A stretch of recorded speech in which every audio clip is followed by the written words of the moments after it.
Good morning friend, मैं वापस new video के साथ आ गया हूँ।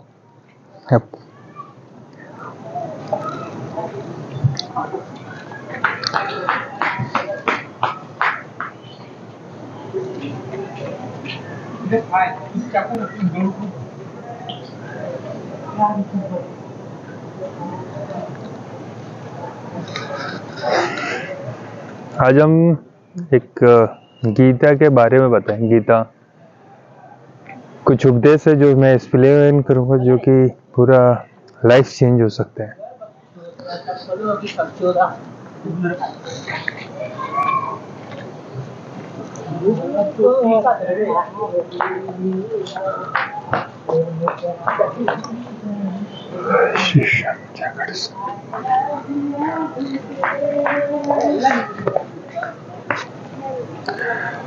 अगर कोई आपका अपना है या आपसे कोई बड़ा है या उससे अपने पर गलत व्यवहार कभी सहन नहीं करना चाहिए।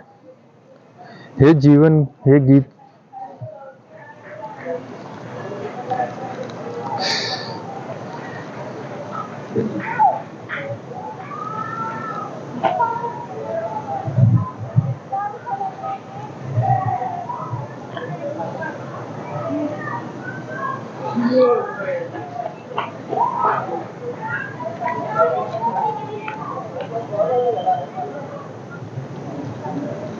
जो आपकी तकलीफ को वजह होता है वो अपना होता ही नहीं। वो अपना वो है जो अपने तकलीफों को दूर कर दे।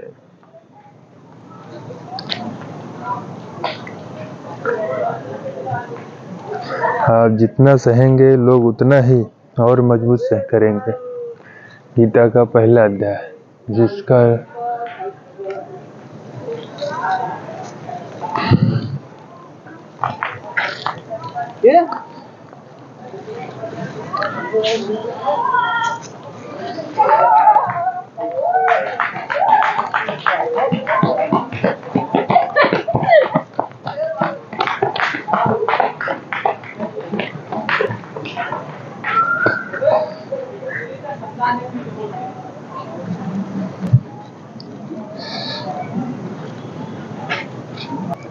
हम अपनी लाइफ में कई जगह गीता, भगवत गीता का उपयोग कर सकते हैं।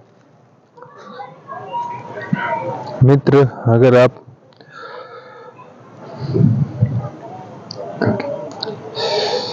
भगवत गीता एक सिर्फ ग्रंथ किताब ही नहीं है, बल्कि इसमें वो ज्ञान है जो पृथ्वी पर जीवन में जीने वाले प्रत्येक व्यक्ति के लिए उपयोगी है। ये गीता हमें सिखाती है दुनिया में सबसे सपने पूरे कैसे किए जा सकते हैं, हमारी पर्सनालिटी कैसे बनती है, कैसे पॉजिटिव एनर्जी बनाई जाती है, खुशी क्या होती है, दुख क्या आती है, बड़ी बड़ी प्रॉब्लम का सल्यूशन क्या होता है, डिसीजन कैसे लिए जा सकते हैं, ब्रेकअप के सदमे से कैसे निकला जा सकता है, इमोशनल स्टेबल कैसे किया जा सकता है, और भी न जाने कितने बहुत कुछ जीवन के सफ़र में हम सफ़र में पूरे करने की इच्छा रखते हैं। ये सच है कि हम सब कुछ अच्छी तरीके से पाना चाहते हैं। हर कोई अपने करियर में आगे से अच्छे से आगे बढ़े और करोड़पति बनने का सपना देखता है। हम सभी अपने जीवन में बहुत कुछ सीखना चाहते हैं और जीवन के हर पहलू समझने की कोशिश करते हैं। ये गीता हमें जीवन जीने का सही तरीका बताती है, हमें जानने में मदद करती है मरने के बाद भी हमारे साथ क्या होगा। ये भी बताती है ब्रह्मांड कैसे बना है, भगवान अस्तित्व गारंटी कैसे, क्या हम पुनर्जन्म लेते हैं, ये जीवन ये रियल है या एक भ्रम है। हमारे सपनों को पूरा करने के लिए हमें बिना थके किसी के मार्गदर्शन के, बिना सही मार्गदर्शन मिल सकता है। हमारा मोटिवेशन, हमारा मोटो इतना स्ट्रांग रहना चाहिए कि हम कभी हार न माने।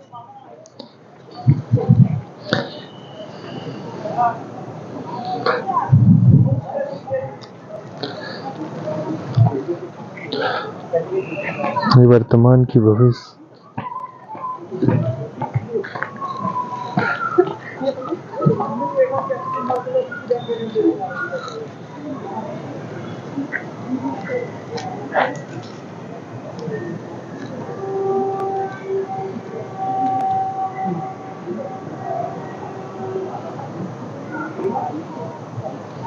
दुनिया के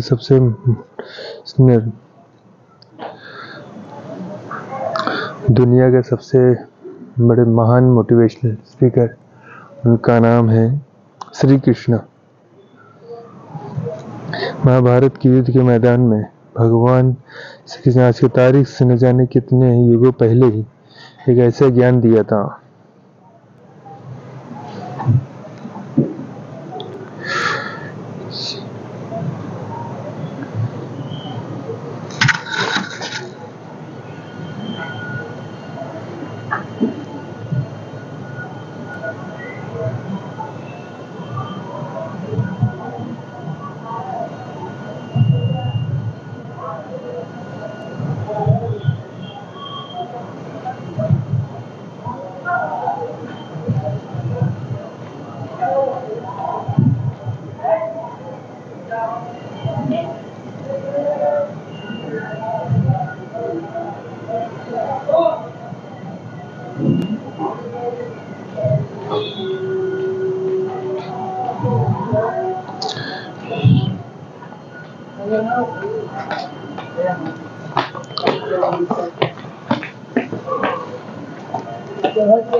श्री कृष्ण महाभारत के युद्ध के मैदान में भगवान श्री कृष्ण आज के तारीख से जाने कितने युगों पहले ही एक ऐसा ज्ञान दिया था जो सदी से दुनिया में लोगों की लाइफ स्टाइल एकदम सही बैठता है। ये जानकर बड़े बड़े लोग, रिसर्च करने वाले लोग हैरान हो जाते हैं, ऐसे कैसे हो सकता है। उसमें महाभारत के ज्ञान दिए हुए ज्ञान को महात्मा गांधी, सुनीता विलियम, स्वामी विवेकानंद और न जाने कितने लोग अपना जीवन बदल लिए हैं। जी दोस्तों, भगवत गीता के ज्ञान में अर्जुन जैसे युद्ध से पहले ही युद्ध का सर्वश्रेष्ठ विजेता बना दिया है। आपके जीवन में खुद को सफलता हर बढ़ते हुए दिखाई पड़ देते हैं, आपको यह महसूस हो सकता है आप अपने जीवन समस्या को अर्जुन की तरह खड़े हैं। आपके लिए भी एक अद्वितीय गीता का ज्ञान उपलब्ध है। ये आपका अधिकार है, उसे समझे, उसका जीवन मार्गदर्शन करें। भगवत गीता में समझकर आश्चर्यजनक होगा। यह अमूल्य ज्ञान हमारे ज्ञान के असली उद्देश्य की ओर लेके जाता है। किताब संस्कृत में भले लिखी हुई है, बस इसका ज्ञान हिंदी, इंग्लिश, अन्य भाषाओं में मिलेगा। अद्वितीय संविधान। दोस्तों, इस परम ज्ञान जानने से पहले जय श्री कृष्ण, राधे कृष्ण जरूर लगता है। इस वीडियो से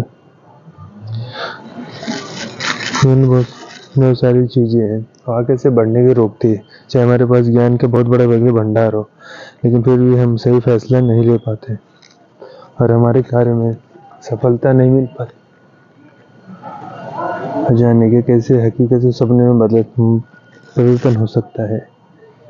किसी में जीतने का इरादा भगवान श्री कृष्ण के साथ अर्जुन ने अपनी सेना के सामने लाकर खड़ा कर दिया ताकि वो देख सके किन किन लोगों को मारना है। इस घड़ी में भगवान कृष्ण ने अर्जुन के मैदान के बीच में ले गया। कुरुक्षेत्र में कौरवों की सेना अर्जुन के सामने दादा भीष्म और द्रोणाचार्य खड़े थे। अर्जुन को तीर चलाना सिखाया था। अर्जुन युद्ध के मैदान में जिधर देखा परिवार वाले और गुरुओं के शिष्य नजर आ रहे थे। इसे देखकर अर्जुन बहुत ही दुख हो गया। कृष्ण ने बोले, हर कोई आ गया सगा संबंधी नहीं मार सकते। तीनों लोग भी दे दे तो मैं नहीं कर सकता, मुझे अपनों को ही मारना पड़ेगा। गीता के इस पहले अध्याय से हमें यह सीखने को मिलता है कि वास्तव में सोच कैसी होती है। कभी कभी नहीं पता होता कि हमारे काम करने का इरादा क्या है, हम किस चुनौती का सामना करेंगे। जब हम संयम करते वास्तविक धर्म भूल जाते हैं। भले ही अर्जुन युद्ध कला में माहिर थे, और युद्ध करने के लिए मैदान में धनुष उठाने की कला सीखने वाले गुरु द्रोणाचार्य के शिष्य थे, लेकिन वो अपने लगाव के कारण कर्म का फैसला नहीं ले पा रहे। इससे हमें तो ये सीखना चाहिए, जीवन में आगे बढ़ने के लिए तैयार होते हैं, हमें अपने लगाव को खुद से दूर रखना चाहिए। मित्रों, इसे इस शक्ल समझ सकते हैं। मान लीजिए आपका दिल से किसी वक्त गहरा प्यार है, आपको समझना नहीं चाहता,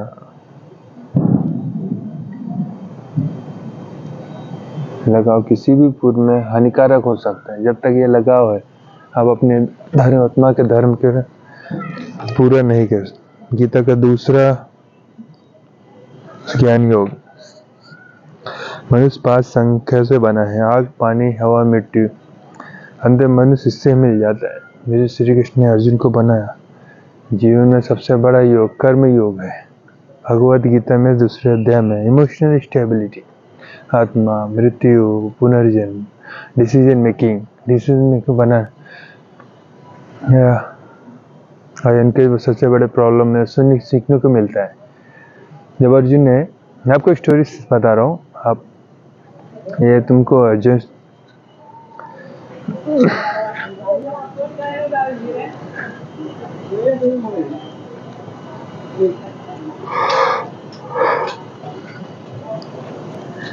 ये फोन काट लो मार। यहाँ हमें सबसे बड़े कारण समाधान। जब अर्जुन ने युद्ध करने से मना किया था, सारथी श्री कृष्ण ने कहा, अर्जुन, ये अचानक से तुम्हें क्या हो गया? तुम जैसे महान योद्धा ऐसी बातें शोभा नहीं देती, इसलिए अपने मन की कमजोरी को छोड़कर युद्ध के लिए फिर से खड़े हो जाओ। इस पर अर्जुन ने कहा, उससे बेहतर भिखारी बन जाओ, कि मेरे पास यहाँ तक अपनी जिंदगी का कोई यहाँ में मकसद ही नहीं, मेरे पास सही और गलत का ज्ञान ही नहीं है, इसलिए मैं मार्गदर्शन मांगता हूँ। श्री कृष्ण मुस्कुराए, क्या उनको इंसान कुछ मांगा नहीं देंगे? जिसे आपको अर्जुन की भावनाओं को जानना और समझना चाहिए। श्री कृष्ण अर्जुन को बोले, क्या तुम अचानक से डर रहे हो? तुम्हें डरना नहीं चाहिए, क्योंकि ये लोग तुम्हारे मारने से मरेंगे और तुम्हें ही उन्हें मारना होगा। इन सब लोग पिछले जन्म से और का जन्म से कोई संबंध तुम्हारी से अनादि है। इसलिए जैसे कि तुम अपने पुराने कपड़े बदल कर नए कपड़े पहनते हो, सही आत्मा शरीर को छोड़ देती है। हे अर्जुन, तुम किसी मरे हुए जीवित नहीं कर सकता। जीवन मरण में से मेरे पास है। तुम सिर्फ कारण हो, मरने के बाद से मेरे पास है। शरीर नहीं है, वो आत्मा है, और आत्मा किसी तरीके से नष्ट नहीं किया जा सकता। आत्मा शरीर को त्याग दे, सिर्फ कपड़े जैसे चेंज होते हैं वैसे चेंज होते हैं। कछुआ खुद में समेट लेता है, वैसे अपनी इच्छाओं के बस में कर लेता है।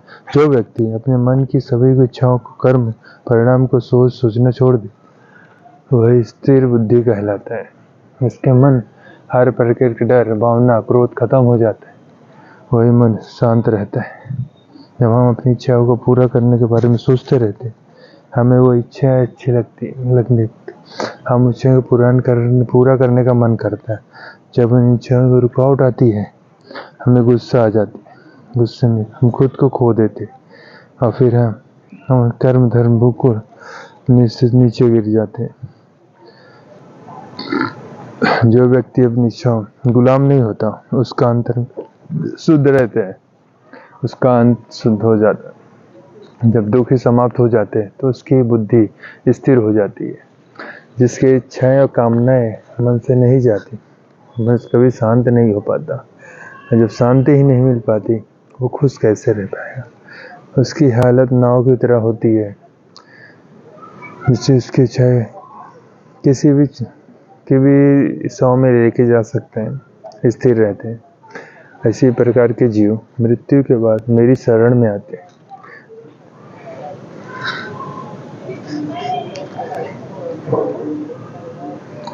बहुत सारे ऐसे लोग हैं आपने जिसने अपने प्रियजन को खो दिया रहेगा, जिन्हें अपने किसी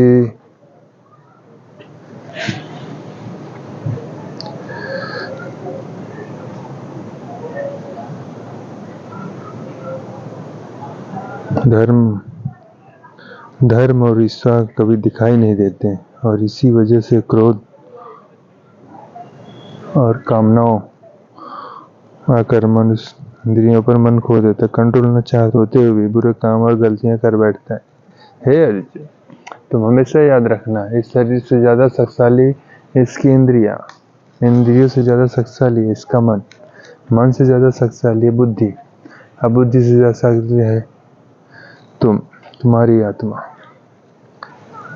अपनी आत्मा से अपनी बुद्धि के वश में कर, तुम्हारे मन को वश में करेगी और फिर मन तुम्हारे इंद्रियों को वश में करेगी, इंद्रियां तुम्हारे शरीर को, तुम्हारे बुरे कर्मों को।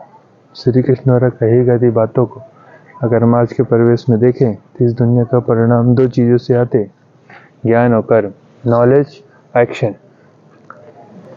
और हम दोनों चीज का जोड़ कर देखें तो एक्शन भी हमारे लिए उतना जरूरी है जितना ज्ञान, यानी नॉलेज। ज्ञान का मतलब ये नहीं है आप कुछ भी उठा के पढ़ लिया, नॉलेज का मतलब ये है कि आप सबसे पहले जान रहे हैं आपके लक्ष्य क्या है, आपकी काबिलियत क्या है, आपकी समस्या क्या है और प्लानिंग क्या है, आपके लक्ष्य, इसको कहते हैं ज्ञान। इसके अलावा और चीज ध्यान में रखनी है, आप शरीर नहीं हो, आप केवल एक आत्मा हो। आप खुद, आप अच्छी बुरी भावनाओं, अपने विचारों से ऊपर हो। अगर आप इस तरीके से सोचोगे अवश्य ही आपकी समस्याओं को दूर हो जाएगी, बट वो बहुत छोटी लगने लगेंगी।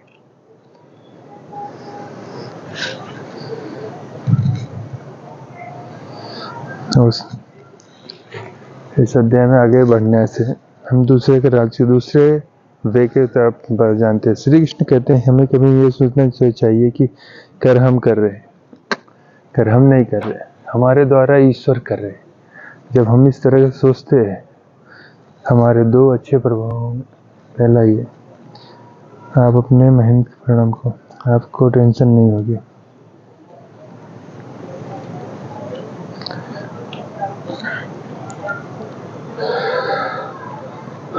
अपने मन को स्थिर रख के ज़्यादा मेहनत करने लगोगे। सभी शब्दों को बजाय आपको समझना चाहिए कि आपके सभी कभी भी अपने कर्म के परिणाम को खुश दुखी होने की जो अधिकार नहीं है। श्री कृष्ण के अनुसार मनुष्य केवल कर्म करने का अधिकार है। इसके साथ ही आप किसी बुरी आदत से कैसे मुक्त हो सकते इसका विचार करें। इसे बहुत सरल शब्द जा सकता है। आप अपने आप को का छोटा सा अंश समात्मा समझें। इसके बाद जब आप अंतर ध्यान से, आत्मा के ध्यान से मस्तिष्क से नियंत्रण रखोगे और मस्तिष्क से, और फिर जब आपका मन शरीर में इंद्रियों को नियंत्रित कर लेगा, बुरी आदतों को छोड़ना कुछ भी मुश्किल नहीं है। अध्याय 4, ज्ञान कर्म संन्यास योग, यानी शगुन भगवान का प्रभाव। भगवान गीता के 4थे अध्याय हमें यह ज्ञात होता है भगवान कब और किस रूप में पृथ्वी आते हैं। यहाँ तक गुरु से ज्ञान प्राप्त कैसे किया जा सकता है और ज्ञान क्यों जरूरी है। श्री कृष्ण ने अर्जुन से कहा, हे अर्जुन, मुझे इस गीता ज्ञान को बहुत पहले बताया था, लेकिन अभी ये समाप्त हो चुका है। अब आप, अर्जुन बोलते हैं, अब बताइए, अब आप वर्तमान काल में हैं। हे अर्जुन, तुझे ये नहीं, तेरे और मेरे कितने जन्म हो चुके हैं। अभी धर्म संसार में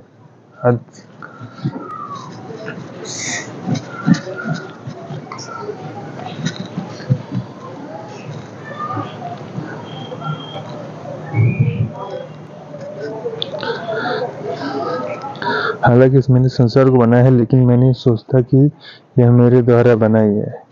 इसलिए मनुष्य करते समय यह कभी नहीं सोचना चाहिए कि मैं कर रहा हूँ। ये वो मनुष्य जो मनुष्य कर्म के फल और सुख दुख के परे होकर कर्म कहता है, वही सबसे बड़ा है, जिसके पास अपने शरीर पर कोई अहंकार नहीं होता। वो अपने इंद्रियों को नियंत्रित करता है, वही व्यक्ति सबसे श्रेष्ठ होता है। और अर्जुन जो इसे भूमि पे खुश नहीं रह सकता, वो कहीं खुश नहीं रह सकता। तो ऐसी किसी मन में गुरु को पहचान के इंद्रियों को नियंत्रण करके छोड़ उनकी सेवा करने का प्रयास करना चाहिए, ताकि वो सभी उनके ज्ञान वो सीख सके। इनके बड़े से बड़े पापी भी मेरी शरण में आ सकते हैं। इस प्रकार आग सूखी हुई लकड़ी को जला देती है, उसी प्रकार गुरु से प्राप्त हुआ ज्ञान अज्ञानता को दूर कर देती है। हमेशा कर्म करने वाला, हमेशा मेरी श्रद्धा रखने वाला मुझे प्राप्त कर सकता है। इसलिए जिसने कर्मियों के माध्यम से सभी कर्मियों को और अपने आप को परमात्मा के समर्पित कर दिया है, उस मनुष्य को उसके कर्म को कभी नहीं बांधा जा सकता। इसलिए अर्जुन, मेरे ध्यान किए हुए ध्यान को समझ, कर्म नहीं बल्कि मैं कर रहा हूँ।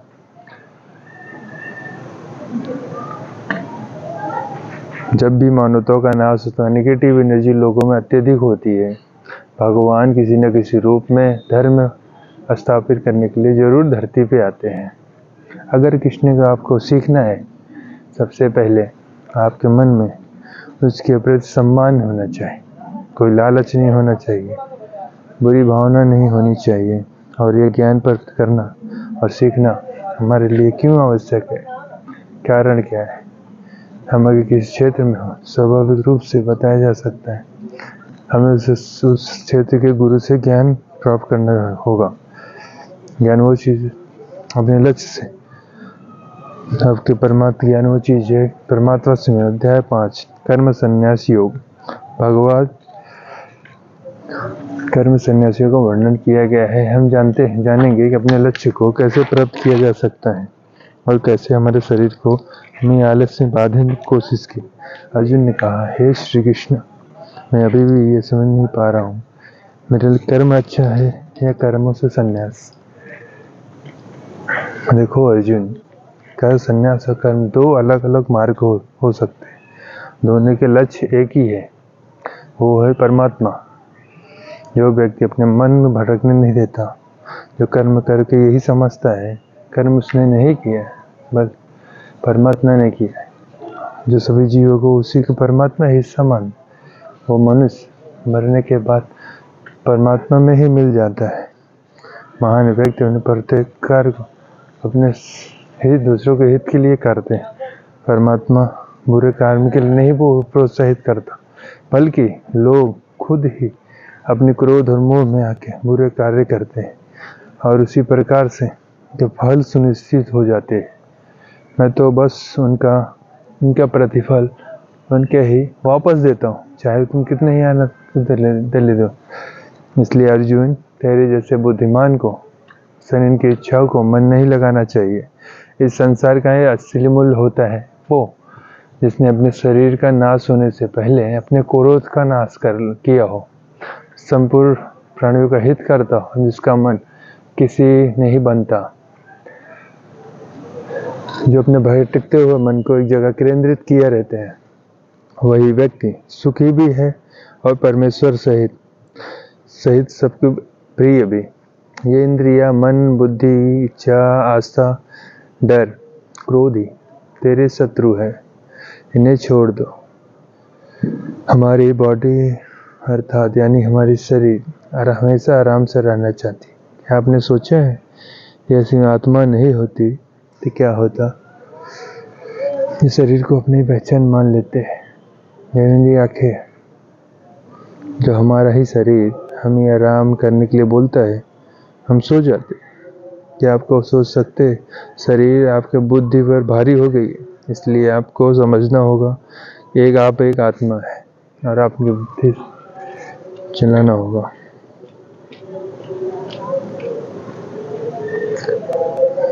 आत्मा को परमात्मा से मिला देते हैं। अगर ये सब आप अपने जीवन में अपनाते हैं तो ये सब आपके सभी डिसीजन कदम आगे रहेंगे सफलता के लिए। मन को वश करना बहुत जरूरी, ठीक उसी तरीके से आपको अपने जीवन में मंजिल पाने के लिए मन को वश करना बहुत ही आवश्यक है, बहुत जो जरूरी है। श्रीमद् भागवत में कहने के लिए 6 आत्मसंयम योग। एक योगी क्या होता है? योगी बनते कैसे हैं, अर्थात आज के जीवन में वो व्यक्ति जो अपने जीवन में महत्वपूर्ण कुछ करना चाहता हो। इसके साथ ही हम ये भी जानेंगे क्या होता है अपने इस जीवन में बहुत मेहनत की फिर भी आपका सपना पूरा नहीं हो। श्री कृष्ण बोले अपने सांसारिक कर्म को त्यागने वाला योगी नहीं होता।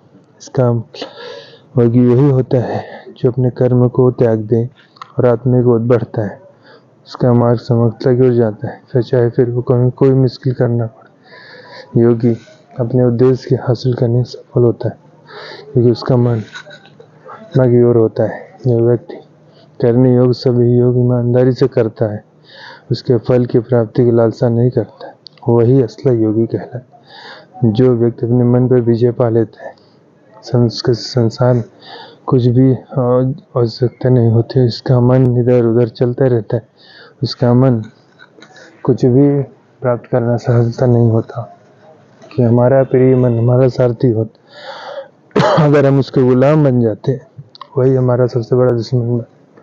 जो अपने व्यक्ति अपने मन के संसार के बस नहीं होता, शत्रु मन जीव जंतु आदि के प्रति समान दया भाव रखता है, वही योगी का वास्तविक पहचान होती है। हे अर्जुन, जब इस प्रकार का योग भाव आता है, किसी भी आशा के बिना अपने मन को मित्र बनाकर उसे मेरे ध्यान में समर्पित होना चाहिए। वो योगी भी जो है उदाहरण इतना ही लेता है जितना आवश्यक हो, जो हमें शरीर के मानसिक महत्वपूर्ण है। इस प्रकार का योगी शांत हवा दीप के अलावा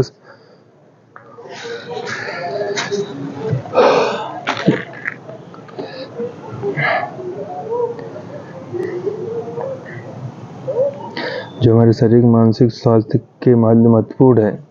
इस प्रकार का योग अपने शब्दों पर हमेशा स्थिर रहता है, जैसे कि शांत हवा में दीपक का अलाव स्थिर रहता है। जब जब उसका मन भटके तब तब उसे वही इच्छा को वश में करके पूरा मन को संयमित करना चाहिए। जब योगी ध्यान की अवस्था में आ जाता है, बड़ा से बड़ा दुख भी उसके स्थान नीचे नहीं गिरा सकता। अर्जुन ने कहा, लेकिन हे कृष्ण, यह मन बहुत ही अंधेर और चंचल होता है।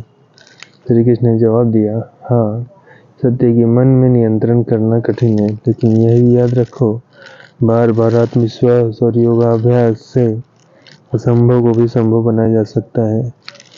इस तरह से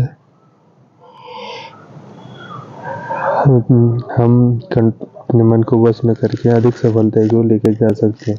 अर्जुन ने पूछा, हे कृष्ण, अगर कोई योग इस प्रकार से ध्यान न निश्चित करके योग करता है, लेकिन अंत में किसी वर्ष उसका मन भटकने लगे, क्या हो उसका प्रयास व्यर्थ हो जाता है? श्री कृष्ण बोले, नहीं, जो परमात्मा को बढ़ना हर आत्मा का अधिकार है, लेकिन अगर किसी वर्ष ध्यान से भटक जाता है तो भी वह पुण्य पुरुष के लोग में कई वर्षों तक सुख और आनंद करता है। ध्यान भ्रष्ट योगी सुख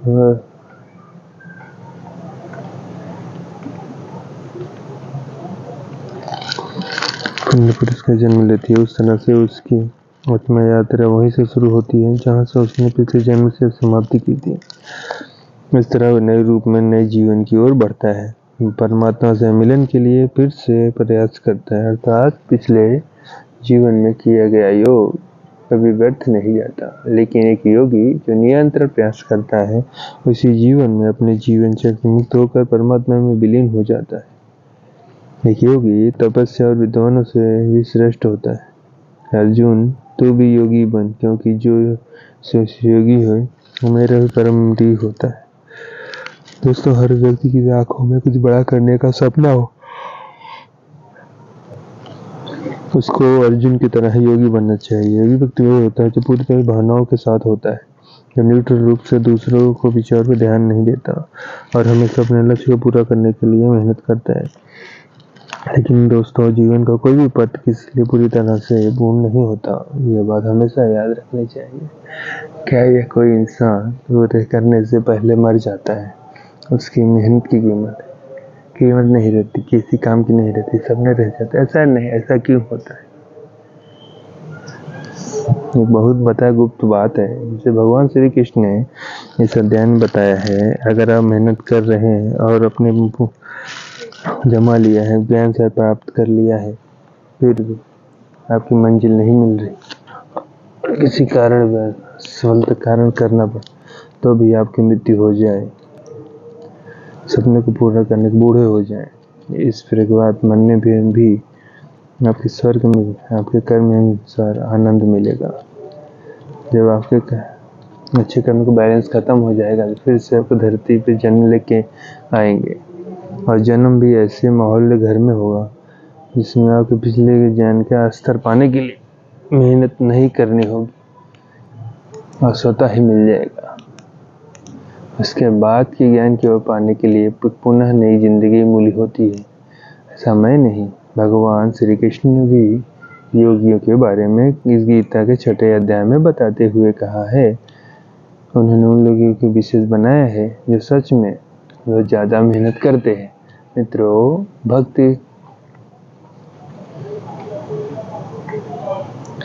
श्री ज्ञान विज्ञान योग 7वां अध्याय।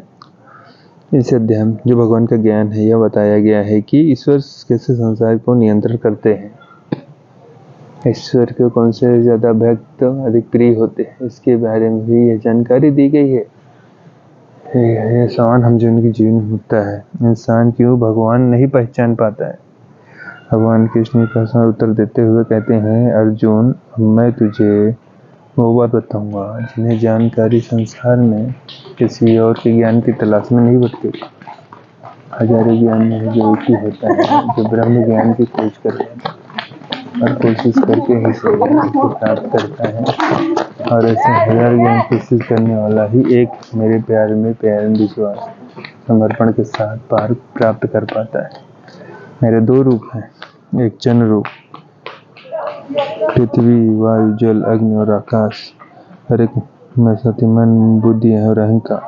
वह दूसरे चंद्र श्रेष्ठ रूप, समय में ही निरंतर चलाता हूँ। जल, ओंकार, चंद्रमा, सूरज मैं ही हूँ। पृथ्वी, सभी पवित्र ग्रंथ, बुद्धिजीवी का तेज, अग्नि, तपस्वी, धर्म का बलवान का बल ही मैं हूँ। सारे का संसारिक गुणों के बंधन में जकड़े हुए हैं, इसीलिए मैं दिखाई देता। गुण भी मेरी ही माया है, लेकिन जो मनुष्य इस मोह माया का तोड़ देता है वो मेरा भक्त बन जाता है। माया के जाल में फंसे हुए मुझसे लोग मेरे शरण में नहीं आ सकते। कोई व्यक्ति 4 विभिन्न प्रकार पूजा करता है, कोई प्राप्ति इच्छा करने वाला, कोई दुख से मुझे याद करने वाला, और कुछ मुझे पहले से जानने वाला, निश्चय प्यार करने वाला। ज्ञानी भक्त पसंद है। चारों भक्त दयावान होते, लेकिन ज्ञानी पुरुष मेरा ही रूप होता। भक्त में से व्यक्ति भी शामिल है जिन्हें मुझे बहुत सारे जन्मों से माना है। मृत्यु के बाद भी आत्मा मुझ में ही मिल जाती है। यह व्यक्ति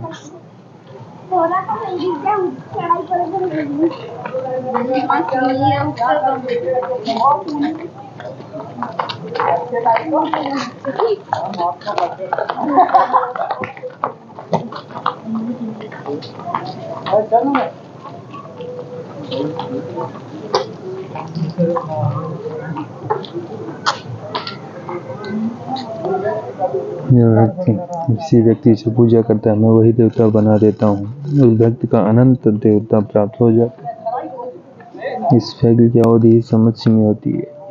कोई व्यक्ति मेरी पूजा करने के लिए किसी तरह प्रयास करता है तो मैं अपना बना लेता हूँ। जबकि दूसरी तरफ वो मूर्ख जो मुझे जन्म लेने और मरने वाले मानते हैं, मुझे प्राप्त नहीं कर पाते। भूतकाल, वर्तमान और भविष्य को जानता हूँ। हालांकि श्रद्धा लोग ही मुझे नहीं जानते। वह संसारिक मोह और माया में उच्च कर्मों का अभ्यास करके, मेरी भक्ति करके है, भक्ति से मुक्त होकर मुझ में ही लीन हो जाते। जब अपने वक्त जीवन में कुछ लक्ष्य स्थापित करते हैं तो समय बीतने के बाद वो लक्ष्य बोलने की आसक्ति होती है। विभिन्न विचारों से के कारण उनकी बहुत अधिक चिंता होती है।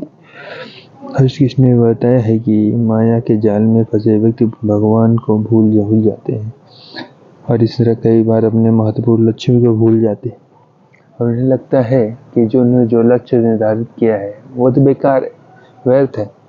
वो सोचते हैं लाइफ तो मजे लेने के लिए ही बनी है, क्या पता कल रहूं या ना रहूं। इस तरह सोच रहे व्यक्ति गीता में मूर्ख कहा गया है। इतना जानते हैं जो इंटरडिसिप्लिनरी जो भटकाव है ये मेहनत करने वालों को आजमाता है। ज़्यादातर लोग भटकाव में रह जाते हैं। वहीं दूसरी तरफ जो लगातार निष्ठा से कठिन परिश्रम करता है वही व्यक्ति सफलता को प्राप्त कर पाता है, उसके मन को शांति प्राप्त होती है। अध्याय 8 अक्षर ब्रह्म योग। इस अध्याय में हम जानेंगे भगवान क्या है, भगवान कौन है, कैसे प्राप्त किया जा सकता है, देवता क्या होते हैं, संसार का कारण क्या है। सभी बातें हम इस अध्याय में सीख सकते हैं। अर्जुन ने पूछा, हे कृष्ण, परम ब्रह्म क्या होता है, आत्म स्वरूप क्या होता है, कर्म क्या होता है, संसार कैसे चलते हैं और देवता कौन होता है। इसलिए अध्याय में अर्जुन के इन सभी प्रश्नों के उत्तर भगवान श्री कृष्ण द्वारा दिए गए हैं। कहते हैं जीवन की वास्तविकता ही आत्मिकता, कर्म हमारे ज़्यादा पास्ट में त्याग होता है जिसका परिणाम वर्तमान में मिलता है। उसी तरीक़ा से हमारी वर्तमान किए गए कर्म वो त्याग